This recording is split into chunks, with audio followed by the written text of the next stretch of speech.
What's up mga ka-travel? Andito na naman si Clay Motopage at ngayon samahan nyo kami ni Maring Jessa para tuparin yung isang pangarap namin ang mag-DIY North Loop sa Bagyang Luzon ngayong 2025.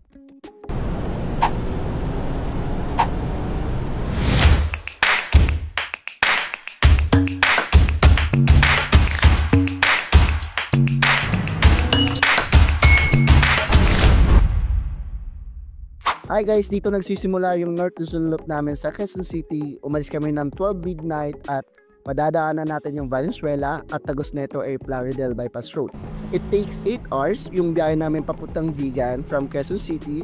Second time na namin pumunta dito na nakamotor din. Pero kumain muna kami sa Nueva Ecija, tapos picture sa Welcome Art sa Ilocos Sur, then back ulit sa biyahe. Since inaantok si Mrs., naghahanap ako ng spot na pwedeng magpahinga kahit at least 20 to 30 minutes lang at dito kami napadpad sa Susu Beach Walk sa Santa Maria, Ilocos Sur. Nung pumunta kami dito, inaayos pa lang at di pa tapos. Di ko alam kung mas maganda na ba ngayon. Tapos nagpalipad kami ng drone dito. Sobrang linaw at ganda ng spot. Try nyo puntahan guys. After namin magpahinga, bumiyahe na kami ulit at binakbak ko na yung daan para makaabot kami sa Vigan at para makagala pa kami sa Heritage. Dumating na nga kami sa Vigan ng 5 PM at dito na kami magpapalipas ng gabi sa Carlington Transit House. Dito rin kami nagstay before nung unang namin punta sa Vigan. Worth 1,000 pesos lang binayaran namin, good for 12 hours. Tama lang yung oras na kinuha namin kasi aalis din kami ng 4 AM mamayang madaling araw. 2 hours yung pahinga at tulog para makakuha ulit ng lakas. Tapos gumala muna kami at kumain sa Calle Crisologo.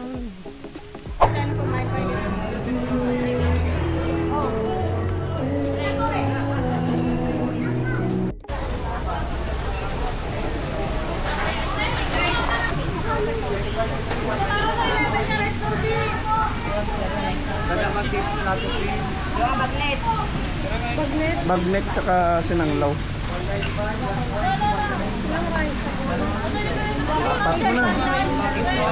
Apat mo na rice.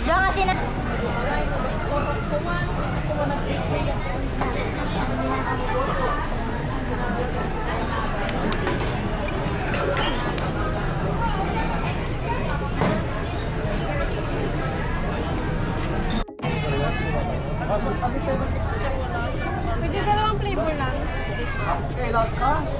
Strawberry. Avocado sa akin.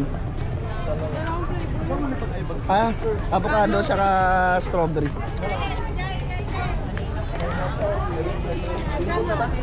70 ma'am. Isa? Ano po? Dalawa na. 35 po ang isa. 35 yung isa.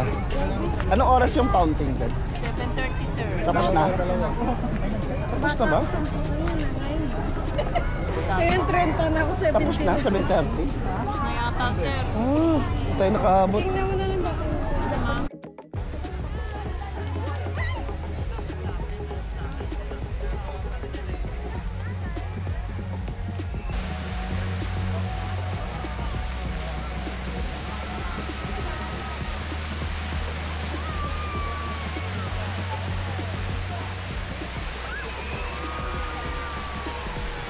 Ay na, ano ka tinun to? Init uy!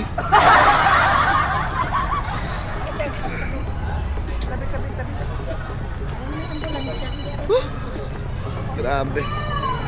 Katinun to nga init ay. Sarado na simbahan nata.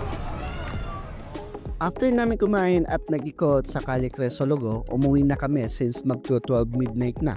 Kailangan namin ng lakas para sa dito bakbakal. Dito na tayo sa DIY North Loop natin. Umalis na nga kami sa Vigan around 4 AM at going to Paway Church na tayo. Pero bago nun, nagpagas muna kami dito sa Centrum Fuel kasi parang di naaabot yung gas ko. Tumabot lang ng 180 pesos kasi may 1 bar pa naman. Bago tayo dumiretso sa Paway, syempre di natin pwede palagpasin yung magpa-picture sa Arco ng Norte. Grabe, sobrang amaze talaga ako nung nakita ko yung araw. Napakaganda. So, first time ko lang na mag-long drive na hindi masama yung panahon. Kaya na-amaze talaga ako. Tapos ito po yung view na makikita mo habang nagda-drive ka. So, ito is going to Paway na from Arco ng Norte. So, tara. Ikot tayo. Andito na tayo. Wow, welcome to Paway Church. Wow.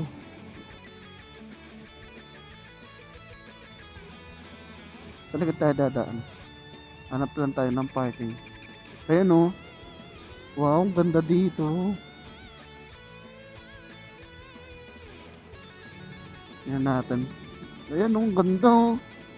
So dumating na tayo dito sa may Paway Church. At ito yung opisyal na tinatawag na San Agustin Church of Paway. Ay isa sa pinakatanyag at makasaysayang simbahan sa Pilipinas. At natatagpuan ito sa Paway, Ilocos Norte. At madalas pinupuntahan ng mga turista dahil sa gandang tanawin na lumang simbahan na may backdrop na asul sa langit at berdeng damuhan. At maganda din siya sa sunset view. Isa sa pinakakuhaan ng litrato sa Ilocos Norte. At syempre, mayaman sa kasaysayan yung Paway Church. Nagsimula ang konstruksyon noong 1694 at natapos noong 1710. Ginamit din noong panahon ng digmaan bilang observation post ng Katopinero at sundalong Pilipino. At simbolo ito ng pananampalataya at katatagan. Hanggang ngayon, ginagamit pa rin sa misa, kasal at reliyong pandiriwang. Isa rin itong pamana sa kulturang Ilocano at patunay na katatagan at pananampalataya ng mga Pilipino. May na-meet nga kami dito sa Paway Church na mga group of riders din na umiikot or nagno-north loop din sila. So may mga binibigay sila mga tips regarding kung ano yung mga uunahin, ilang oras at iba pa. Shout out sa mga boss natin dyan na mga riders na na-meet namin sa Paway Church. Ride safe and God bless. After namin magpa-White Church ay bumiyahe na kami papuntang Kapurpurawan Rock Formation. Humigit kumulang 1 oras o 1.5 oras, mga nasa 45 to 50 km depende sa ruta at traffic. Nung dumating na kami sa Kapurpurawan Rock Formation is bago ka pumasok is merong entrance. Guys, yung Kapurpurawan Rock Formation rates, adult is 30 pesos, senior citizen student is 20 pesos, local residents is 10 pesos. Children and different abled person or DAP is free. So wala silang bayad. Yung operating hours nila from 8 AM ng umaga hanggang 5 PM ng hapon. Konting trivia lang. Yung Kapurpurawan Rock Formation ay isang puting batong buhangin or white limestone rock na formation na hinuhubog ng hangin at alon ng dagat. Mula sa salitang puraw na Ilocano, ibig sabihin ay puti, kaya tinatawag na Kapurpurawan. Isa sa pinakasikat na tourist spot sa Ilocos Norte dahil sa kakaibang puting kulay artistic na hugis ng mga bato. Maraming bahagi na bato ay parang eskultura ng kalikasan, lalo na kapag tinatamaan ng araw, nagiging golden white ang kulay. Umalis na nga kami dito sa Kapurpurawan Rock Formation kasi medyo masakit na yung tama sa amin ng araw. At di na kami nag-side trip sa Bangge at sa Blue Lagoon kasi halos parehas lang din naman. At isa pa, para makahabol din kami sa matutuluyan namin mamayang gabi. Binaybay na namin yung Maharlika Highway papuntang Apari. Pero bago nun, nagpa-picture muna kami sa Pagudpud Art. Then side trip sa Patapat Bridge sa sobrang daming tao nung pumunta kami. Isa ako sa namangha sa sobrang haba ng tulay at ganda ng dagat at kaharap yung West Philippine Sea. Tinatawag din itong French Riviera of the North dahil sa sobrang ganda ng tanawin at simoy ng hangin.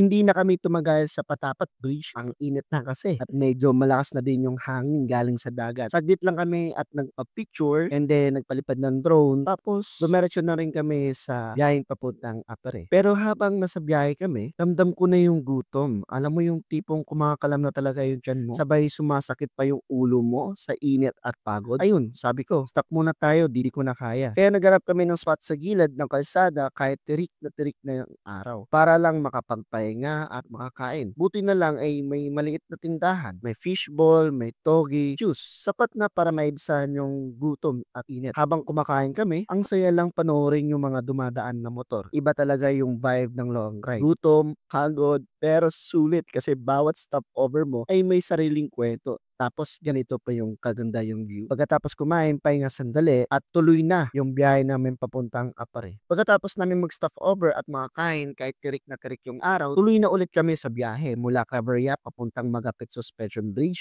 Umabot ng 2 oras ang takbo namin.